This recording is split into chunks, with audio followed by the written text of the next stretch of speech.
नांदेड शहर व जिल्ह्यातील सर्व तालुक्यामध्ये आज 21 मार्च 2024 रोजी सकाळी 3 वेळा भूकंपाचे सौम्य धक्के जाणवले असल्याची माहिती राष्ट्रीय भूकंप विज्ञान केंद्र, पृथ्वी विज्ञान मंत्रालय, नवी दिल्ली यांच्या संकेतस्थळावरून जिल्हा आपत्कालीन कार्य केंद्रास प्राप्त झाली आहे। नागरिकांनी घाबरून जाऊ नये, मात्र सतर्क राहावे असे आवाहन जिल्हाधिकारी अभिजित राऊत यांनी केले आहे। आपल्या नांदेड शहरामध्ये आणि जिल्ह्यामध्ये आज 21 मार्च रोजी सकाळी सगळ्यांना आपल्याला भूकंपाचे धक्के जाणवलेत। यामध्ये 2 धक्के आपल्याला प्रामुख्याने जाणवले। पहिला 6:08 ज्याची तीव्रता होती 4.5 रिक्टर स्केलवर आणि दुसरा लगेच 6:19 ज्याची तीव्रता होती 3.6 रिक्टर स्केल। या भूकंपाचं जे एपिसेंटर किंवा केंद्रबिंदू आहे तो हिंगोली जिल्ह्यामध्ये होता आणि त्याची जी डेप्थ किंवा खोली असते ती 10 किलोमीटर होती।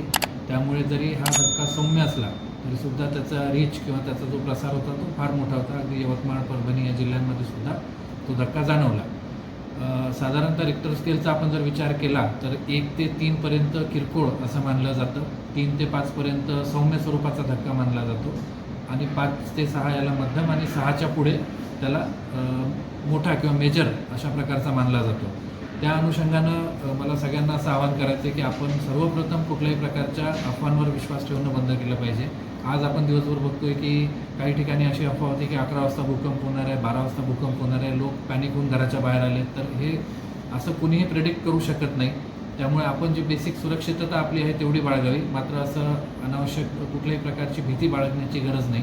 दुसरी महत्त्वाची गोष्ट म्हणजे इतर जिल्ह्यांमधलं काही CCTVचं फुटेज असेल किंवा काही व्हिडिओज असतील ते आपल्या जिल्ह्याच्या नावाने फिरवले जात आहेत, तसंसुद्धा काही आपल्याकडे होऊ नये याची आपण दक्षता घ्या।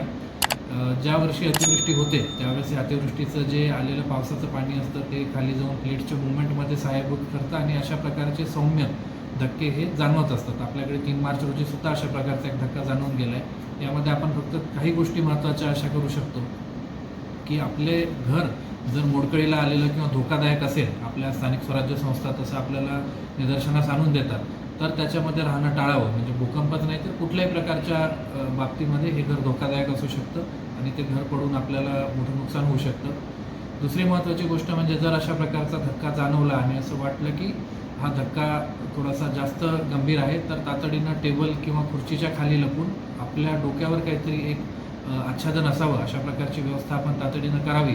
किंवा आपल्या घरांची रचनासुद्धा तशा प्रकारची असली पाहिजे। प्रत्येक घरामध्ये टेबल असतात तर त्या टेबलच्या खाली आपण जाऊन बसू शकतो, जेणेकरून जर काही नुकसान झालं तर आपण ते टाळू शकतो। आणि सगळ्यात महत्त्वाचं म्हणजे कुठल्याही अफवा यामध्ये पसरवू नये, कुठल्याही प्रकारची अनावश्यक भीती आपण स्वतःही भीतीमध्ये राहू नये, इतरांनासुद्धा घाबरवू नये।